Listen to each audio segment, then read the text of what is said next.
Obviously, it's a fun time of year. Anytime you can be ranked in the top 10 and you're undefeated and you're getting close into finals, that's exciting. And with the teams we've played and how we've played, we're exciting style of play, and we're starting to get healthy. Guys are doing a lot of good things, but it's 9 games in. That's all it is, and we've got to continue to progress and get better. And we're in the middle of finals, so and we got Michigan coming in. So this is it's not an easy week. You're not like you play at Kentucky and now you get 2 weeks to enjoy it. We enjoyed it for 48 hours, and we've gotten back to work and trying to be sensitive time management wise to the guys' spinal schedule.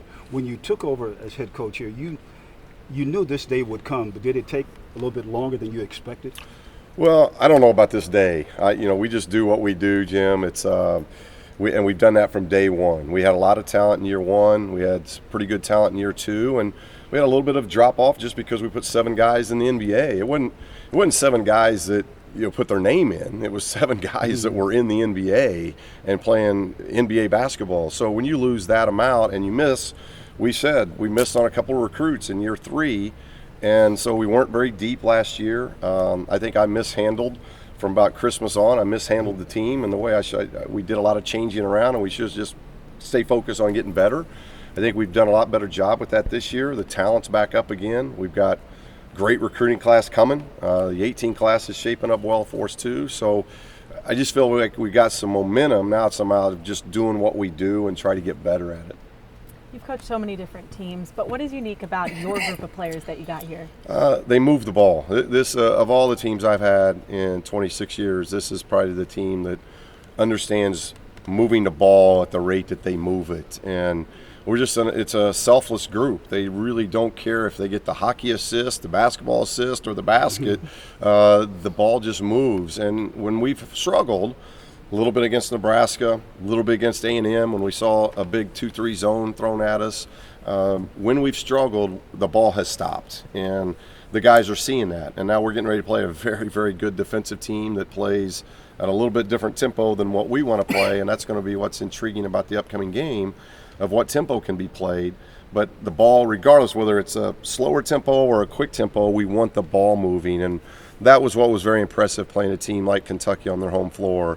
For 40 minutes, that ball moved. And when we're doing that, we do have a lot of guys that can put the ball in the basket, and that's fun. The guys were talking about the plane ride home and how they usually sleep, but not this time. What was it like for you? Well, that's what's exciting. There are not a lot of teams winning at Rupp Arena, and the respect that we have for them, the program, Coach Cal, to go in there and lead most of the game and get the win the way we got it. That's exciting. And so we started the trip with an 8 clap. When we told the flight attendants, we told the pilots, they were all ready to go, and like, no, wait a minute.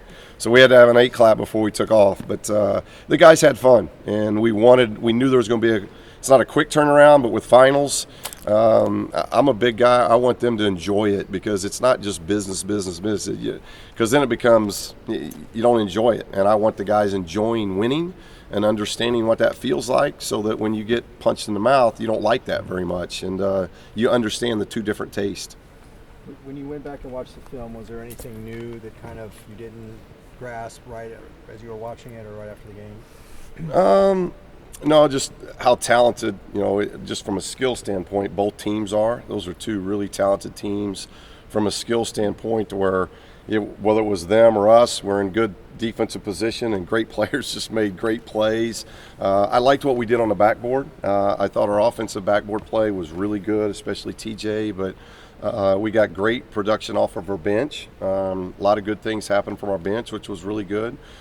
We turned the ball over a little bit more than what we want, but that was high tempo, and most of the turnovers were in the first 10 minutes of the game. And I think we needed to, what I was most impressed with, we played in a hostile environment, a great team on their floor where they don't lose, and we didn't get off to a great start. And yet 10 minutes in, we kind of settled down, played with some poise, figured it out. And I've told Isaac and Bryce, and Tom, those are our 3 vets, and I think they've done a really good job of bringing some poise to things when it gets a little bit crazy. Coach, with the victory and the high ranking right now. How do you keep your club from believing the hype and all the noise that's out there now? We schedule Michigan. So, I mean, that's we know that if we believe all that stuff and we don't improve this week, we'll get beat. That's just the way college basketball is. And we've got a 7-2 Michigan team coming in here, and they're an upper echelon team this year in the Big Ten. We got Ohio State in another week. So we're getting the upper half of the Big Ten here in the next 10 days, and we've got to get better. And we've got finals till about 5 o'clock on Friday. So that's a tough practice week for our guys. So it's going to challenge them mentally as much as what Michigan is going to challenge them both mentally and physically as well. So hope that we got the energy that we've had and the focus and the mindset. And if we do that, then I think good things can happen. But we can't have any kind of slippage as far as how we prepare for games. We've seen the attendance of this place fluctuate up and down. How exciting is it knowing that it's going to be packed again Saturday and from beyond? Yeah, I'm most excited. One, thankful for the fans, but I'm most excited for our guys. I know how hard they've worked. I know how they continue to work, and it's just an attentive group. It's as I mentioned, it's a selfless group that, that's why I was a little late getting out here. I got 4 guys in the film room wanting to watch film. That's just what this group does. Of all the teams I've had, these guys individually are more driven to watch tape on their own, to improve on their own, to get better on their own. They're doing all the little things to improve, and from a coaching standpoint, you love that. So playing in front of a packed Pauley, I'm really thankful for our guys because I think they'll come with the energy. And coming off of finals, we need energy in the building right away, and that's going to be fun. What do you think this team has to improve? Looking them day by day, do you think some part that you think, here we can?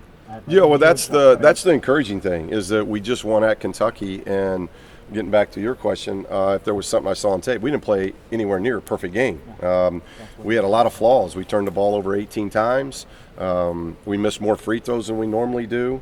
There were some things defensively. We had breakdowns defensively in transition. We got hurt in transition. Now, we're not going to play too many teams in transition like Kentucky, but we weren't perfect by any means. We had some guys struggle maybe with half their game, and yet we still come away with a big road win. So those things are encouraging, but this team's got a high ceiling. We got to get some guys back healthy, and that'll help with some depth and stuff like that. But I think that's what's exciting about this team. They know they haven't come anywhere near what their peak is offensively or defensively. What are the injury updates? Alex, he's out of his boot, so Alex, we're waiting to see when he gets cleared to practice, but my best guess is 10 to 14 days with him. Prince is probably somewhere in the window of 2 to 3 weeks is my best estimated guess with him. So, I think that's don't know. It could be, depending on how they get back and start practicing, but both of them are getting back closer to practicing, which is good. Lonzo's averaging, I think, 34.2 minutes, team high. Do you like that number? Does that need to come down a little bit? Well, it's better than last year where Isaac and Bryce were getting about 38 minutes. So, I think that's why our guys are playing more efficient right now. Lonzo is one of those guys that can go forever. So his minutes may be up, and we go to a 4-guard lineup. He doesn't get as much rest as what Aaron and Isaac and Bryce get. But those 4 guards, we really start 6 guys. Those 4 guards, I want them above 30 minutes. So if they can be, all 4 of those guys are between 30 and 35 minutes, that's pretty much where we want them. You mentioned the ball movement.